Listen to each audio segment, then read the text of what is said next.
¿Qué tal amigos? Hoy nos hemos venido hasta el sur de la provincia de Soria, concretamente hasta Morón de Almazán, bien cerquita de la capital soriana, para visitar el Museo del Traje, que lleva abierto desde hace 4 años y año tras año, verano tras verano, también ahora en invierno va ganando en número de visitantes. Nos recibe Rogelio Peña, de la empresa Sorian Museum, que es uno de los encargados, ¿no?, así es.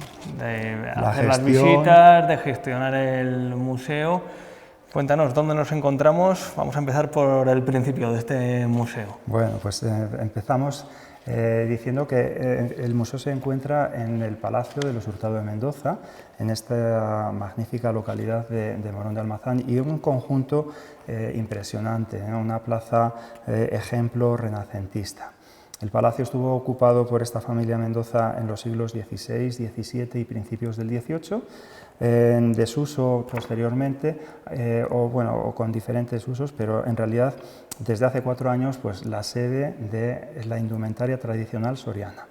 Este verano, con la novedad de que además de traje tradicional soriano, también tenemos piezas invitadas, una colección de ropas de ciudad, ropas de la alta burguesía, y por lo tanto, pues bueno, un contraste muy grande. Formas de vestir coetáneas, siglos XVIII, XIX, principios del XX, pero muy diferentes. Luego visitaremos esa colección invitada. Vamos a empezar por el principio, que es un audiovisual que se pone a todos los que visitan el museo, y posteriormente podemos ver algunos útiles en desuso, yo creo ya totalmente, que es con los que se hacían las prendas, los trajes. Sí, pero mucha gente que nos visita las recuerda perfectamente en uso, ¿eh? El traje tradicional sobre todo está marcado por los materiales que se necesitaban para la confección de estas prendas, y esos materiales no eran otros que la lana, que era muy abundante en nuestra provincia, pues al esquilar esos grandes rebaños de ovejas, y es un material bien aislante, muy aislante, que servía tanto en invierno para proteger del frío como en verano del calor. Quizás un inconveniente tiene esta lana, y es que las prendas de lana pican en contacto con la piel. Por eso, en estas tierras sorianas se cultivaba lino y cáñamo para obtener fibra vegetal con la que se hacía otro tipo de tejido, el lienzo que se empleaba para hacer ropa interior, sábanas, toallas, trapos de cocina, manteles, etc. Y fue ese lienzo el que poco a poco se fue sustituyendo ya por tela de algodón, cuando la industria textil pues, suministraba tela más fina y tela más cómoda, en realidad, que lo que era propiamente el lienzo. Pero bueno, básicamente esto es lo que marcó las maneras de vestir, y en el atuendo tradicional estas maneras de vestir durante los siglos XVIII, XIX y XX pues prácticamente no cambiaron. ¿Cuánto se tardaba en tejer un traje, un vestido de la época? Bueno, nuestros antepasados eran verdaderas hormiguitas. Siempre que había posibilidad, siempre que se tenía material, las mujeres iban poco a poco haciendo el hilo. Y el hilo es una cosa tan sencilla como ir retorciendo la fibra. ¿Cómo se hace este hilo? Pues bueno, con la lana, en este caso, que ya se ha cardado, puesta en la rueca, que es este palo, se va simplemente estirando y retorciendo con ayuda del uso. Y así se va haciendo el hilo. Claro, por supuesto nosotros somos muy torpes, nosotros ya somos gente acostumbrada a las máquinas, ¿no? Y esto nos parece una verdadera, obra de artesanía. Había que hacer metros y metros y kilómetros de hilo, que luego en los telares se convertirían en paño, en el caso de la lana, o en lienzo, si estamos hablando ya de hilos de lino y cáñamo. Pero realmente el proceso era como un continuo, es decir, se iban haciendo hilos, ovillos de hilo y madejas de hilo, y luego se llevaban a los telares locales. Entonces era un proceso que no comenzaba y terminaba de una manera determinada, era todo pues, un constante hacer con el material que se tuviera. ¿Era un trabajo exclusivo en aquella época de la mujer? Sí, básicamente el hilado era trabajo de mujer, pero por ejemplo en el proceso de la lana el hombre ayudaba, empezaba primero los esquiladores, siempre hombres. En el proceso de lino y cáñamo eran los hombres los que se encargaban de cultivarlo, de arrancarlo, de ponerlo en remojo en ríos o en albercas durante 2 o 3 semanas. Se tenían esas plantas de lino y cáñamo macerando en agua. Luego también ellos se encargaban de machacar con la gramadera, agramar, era trabajo también masculino. Pero luego ya el resto, lo que era el espadillado y sobre todo el hilado, era cosa de mujeres. El hilado del lino y cáñamo era también además muy curioso, pues claro, es muy diferente este material, esta estopa es diferente a la lana. Para hilar esto la mujer necesitaba humedecerse los dedos con saliva, se chupaba los dedos, iba retorciendo, iba haciendo así el hilo, chupaba, retorcía, chupaba, retorcía. Nos dicen que le salían llagas en los dedos y en la boca.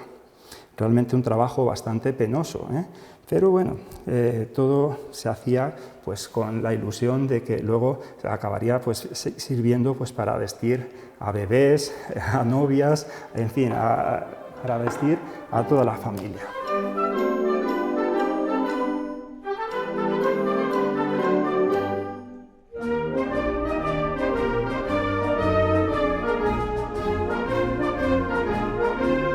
Vamos a ver a continuación algunos de los ejemplos de trajes más o menos habituales.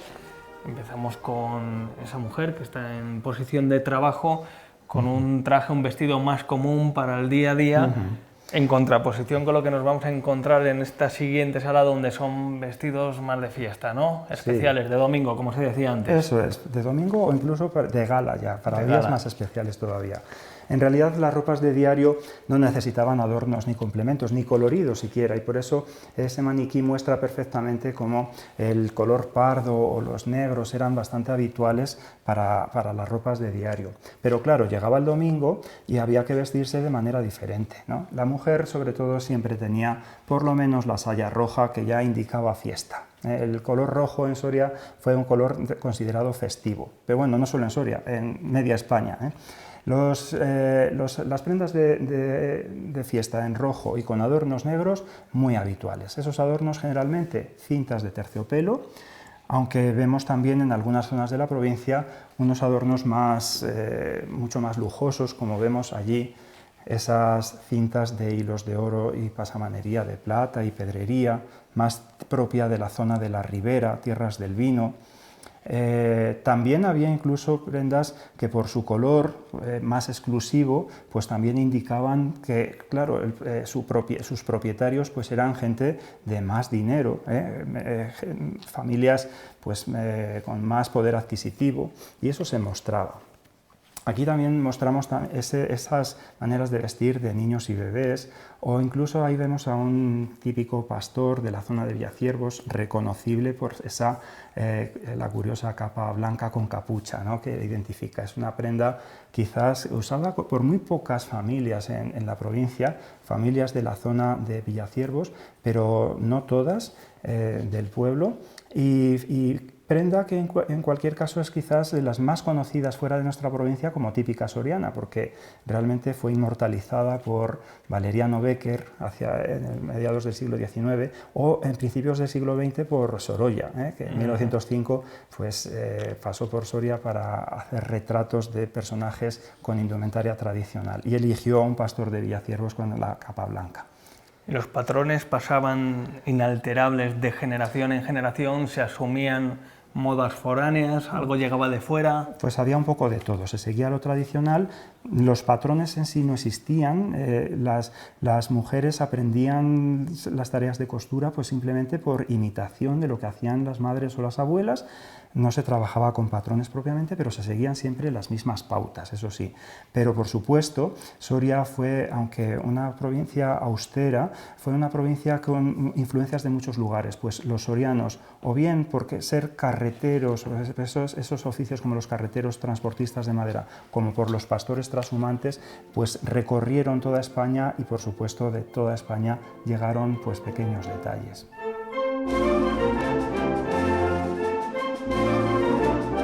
Bien, Rogelio, y sumergirnos en la siguiente sala, en esta que vamos a ver a continuación, es hacer un repaso a buena parte de la etnografía, de la folclore. tradición, folclore Eso es. soriano, de norte a sur, de este a oeste. Eso es. En esta sala tenemos personajes que todavía forman parte de fiestas sorianas declaradas además de interés turístico. Entre otros personajes, pues bueno, como no, los danzantes de la zona de Pinares, de Casarejos, tenemos aquí la indumentaria de este danzante, con esos chalecos de seda brocada, con calzón colorido.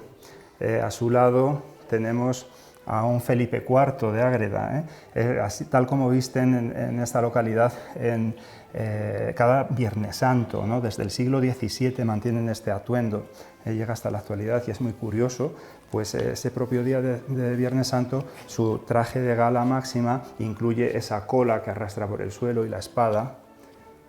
Tenemos por aquí interesante el Zarrón, bien cerquita. Muy cerquita de aquí, cada 17 de mayo. Este traje sale también en esas procesiones y bueno, aquí vemos pues el personaje con su sombrero y plumas de buitre, con su cachiporra, con la que pegará a la gente que coja los caramelos, como si realmente fueran esos espíritus protectores que protegen de los lobos, ¿no?, el ganado y a los propios pastores durante todo el año. Calzan las abarcas. Aquí tenemos otra fiesta bien conocida de nuestra provincia, que es la fiesta de San Pedro Manrique. San Pedro Manrique es muy conocido desde luego por el paso del fuego, ¿no?, o ese paso descalzos sobre las ascuas, pero las reinas de la fiesta, las móndidas, el día 24 de junio salen así vestidas, como vemos aquí, con este cestaño, ese día por supuesto de flores naturales, sobre la cabeza. Reminiscencias de fiestas antiquísimas, reminiscencias de fiestas romanas, fiestas dedicadas a la diosa Ceres, a la diosa de la agricultura, y con ofrendas en estos cestos adornados que llevan por dentro pues roscas de pan, flores que serían naturales, rosas sanjuaneras, o estos arbujuelos que no son otra cosa que palo o ramas de árbol con masa de pan teñida de azafrán y ligeramente horneada. Simbolizan las espigas de trigo, en realidad. Ahí tenemos también como personaje ritual a la piñorra, tal como, bueno, podríamos decir como en Vinuesa cada 16 de agosto salen esas mujeres en Vinuesa para representar la pinochada, y traje que fue elegido por la sección femenina como representativo de Soria en esas épocas de la sección femenina en las que se hacía mucha promoción de las danzas regionales que se decía, y el atuendo de piñorra pues pasó a ser como el atuendo regional soriano, realmente.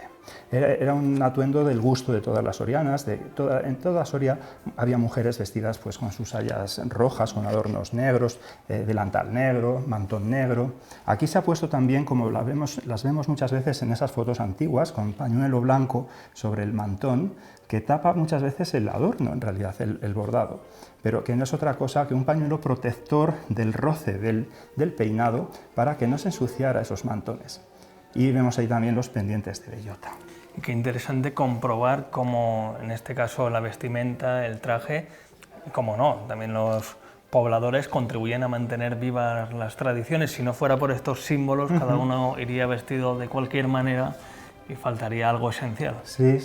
Estas fiestas dejarían de ser de interés, pues bueno, si en Almazán no salen los zarrones junto a esa procesión de San Pascual, sería una procesión más de otro santo, como otro cualquiera, o bueno, estas otras, ¿no? Son realmente un aspecto cultural muy importante de nuestra provincia, y un aspecto además que este año en el museo se va a tratar en este seminario que se hace desde hace 2 años, La palabra vestida, fue su primera edición hace 2 años, hace 1 año la segunda edición, y este noviembre haremos lo que es La palabra cantada, una edición dedicada pues realmente ya al tema, pues bueno, como dice el propio seminario, La palabra cantada, dedicado un poco también pues a esa cultura que iba pasando de boca en boca y de memoria en memoria, ¿no? Dedicado más pues a lo que es las canciones y todo lo referente a danzas, etc.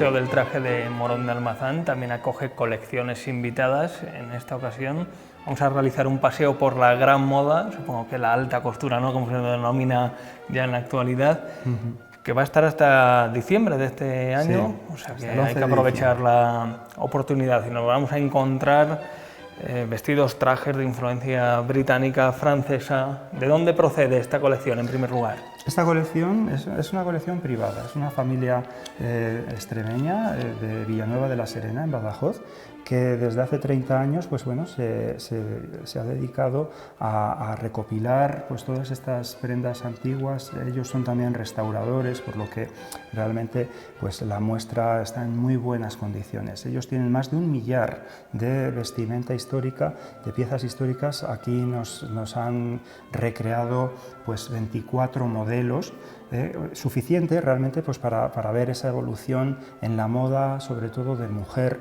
y también en los tejidos, ¿no?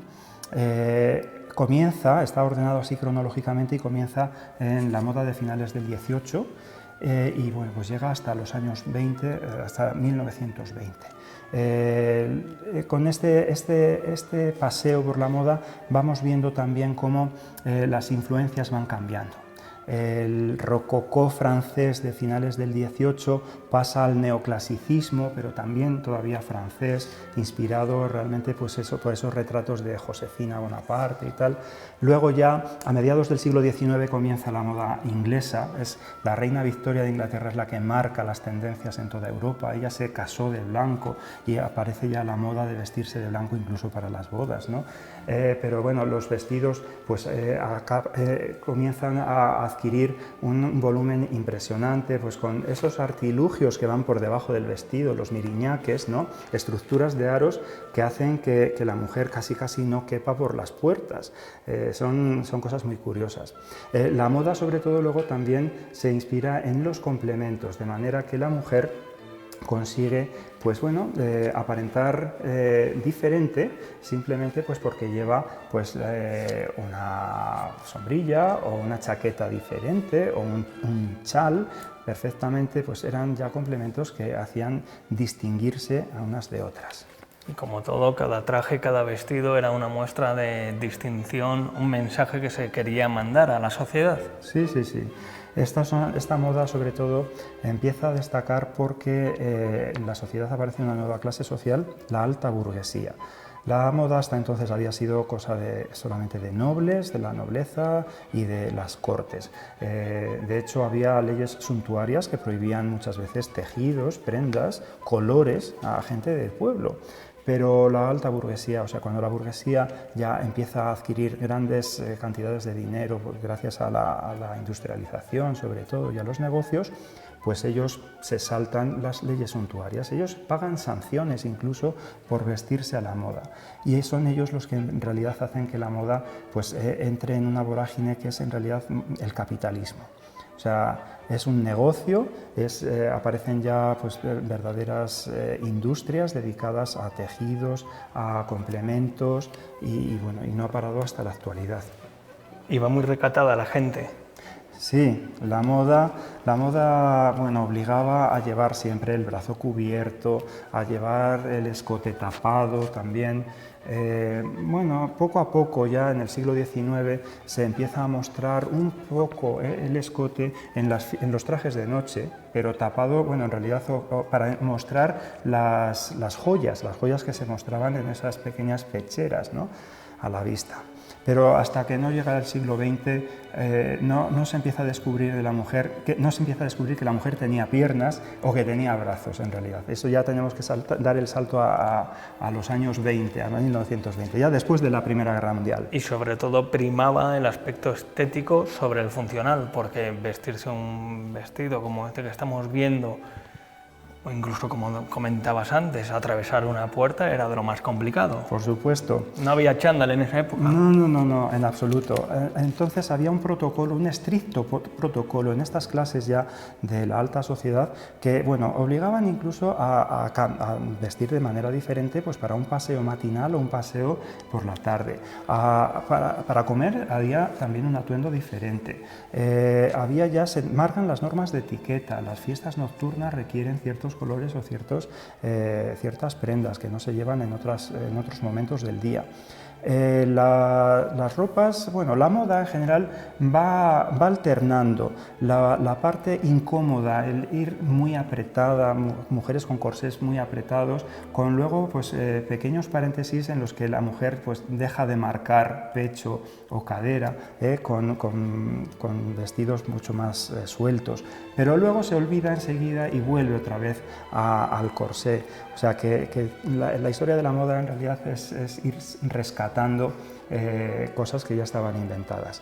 Y por ejemplo aquí que tenemos estos vestidos con polisón, con una estructura que abultaba la parte trasera, pues es muy curioso porque es que nos comentan, por ejemplo, detalles de que estas estructuras que llevaban por detrás eran de hierros que se plegaban, ahí en el panel lo tenemos, hierros que se plegaban y que claro, permitían pues sentarse, ¿no?, a las mujeres, pero después de muchos usos, pues claro, esos hierros se salían de sus lugares y a veces pinchaban a la propietaria.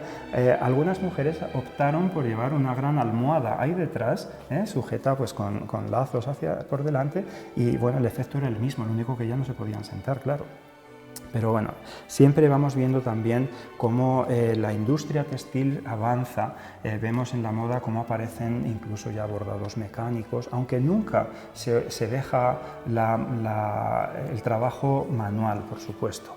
Botones forrados, manguitos hechos de piel de animales como el bisón. Allí vemos, por ejemplo, las cuentas de madera que adornan un vestido, pues bueno, forradas con hilo de seda sencillo para que brillen y para que suenen cuando esa mujer caminase. Ahí vemos, por ejemplo, también esos abrigos que, bueno, más que abrigar, era una manera de lucir la economía familiar, ¿no? Toda esa mostacilla son verdaderas perlas en miniatura, teñidas en rojo las centrales, pero en su color natural las demás. Los flecos pues son pompones de seda que acaban en bola de madera forrada de seda también. Bueno, ¿cuándo se usaba ese dolmán o ese abrigo? Pues realmente pues en pequeños trayectos, el carruaje a la puerta del teatro o al salir del teatro o del palacio. Era ponérselo, quitárselo, con ayuda por supuesto, pero era lucirlo, era más que ir abrigada, era lucir esa prenda, que era pues bueno, muy exclusiva, claro. Nos encontramos a finales del siglo XIX, en la época modernista, y en el siglo XX ya empieza a cambiar todo. Sí, bueno, ¿no? más que cambiar, no. Empiezan a convivir cada vez más estilos. Hay gente que sigue un poco estas pautas que vienen de siglos anteriores, pero aparecen ya pues, nuevos movimientos que inspiran pues, otras maneras de vestir. Y decimos que en realidad en el siglo XX ya convive cada vez pues, más estilos, ¿no? Pues vamos a esa planta a ver esa convivencia de estilos. Perfecto.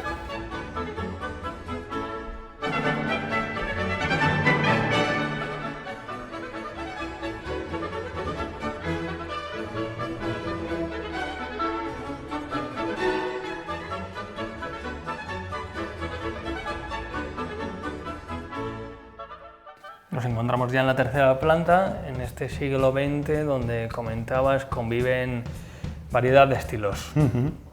Sí, sí, aquí por ejemplo vemos eso, el estilo más tradicional, mujer muy comprimida realmente en unos corsés que buscaban esas cinturas de avispa y aparentar ya ese pecho de paloma, un pecho redondeado. Pero al lado, por ejemplo, pues tenemos esa mujer con una prenda que está inspirada en Japón. Realmente ya Japón había participado en diferentes exposiciones universales en ciudades europeas y entonces Japón es como digamos lo más exótico que se conoce entonces y hay abrigos como en este caso que tratan de imitar pues un kimono de seda, bordado japonés, pasamanería de seda negra, botones de metal que imitan las perlas grises. En este otro lado pues vemos a una mujer más liberal, vemos a una mujer con su traje sastre, esas mujeres que en realidad en muchos países quieren, exigen la igualdad con el hombre, exigían poder votar y tal, las sufragistas, y ellas visten pues de una manera más cómoda con unos trajes más amplios, chaquetas grandes, aunque siguen siendo muy femeninas, por supuesto, todos esos adornos en nada se parecen a los de la ropa masculina. Vemos también un poco esa extravagancia, ¿no? En el siglo XX pues, podía haber sombreros que llevaban pájaros disecados, o ahí vemos, por ejemplo, un animal, una marta, que sirve pues, de adorno, es un animal disecado, pues ahí es muy curioso. Luego también el protocolo se sigue manteniendo, hay que vestir de manera diferente para cada ocasión.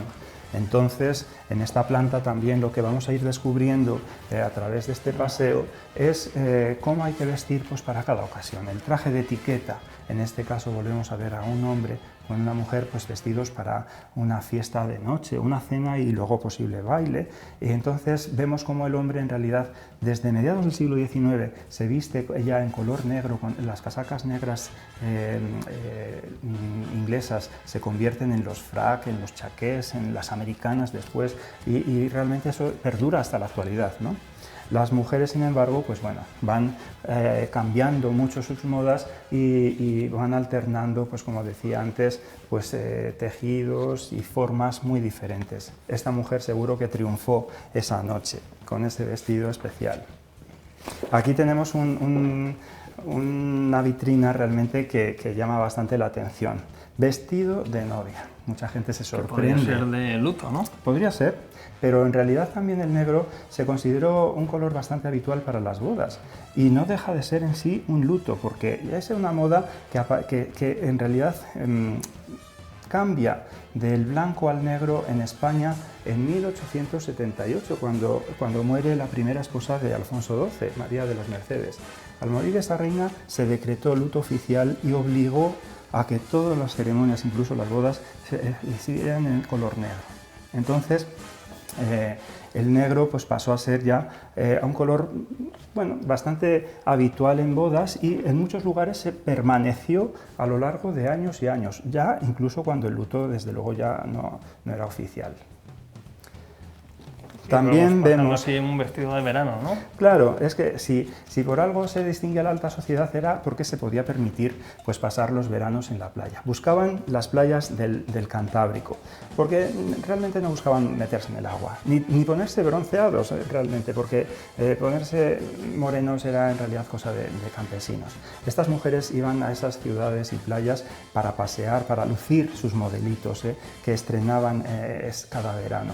Y eran, por supuesto, pues, vestidos así, que tapaban de arriba abajo, pero muy ligeros, telas finísimas y sobre todo muchos adornos con bordados, con filtiré o con complementos como esas sombrillas que claro, tapaban también del sol, sombrero, el canotier y las plumas también en los abanicos, perfectamente.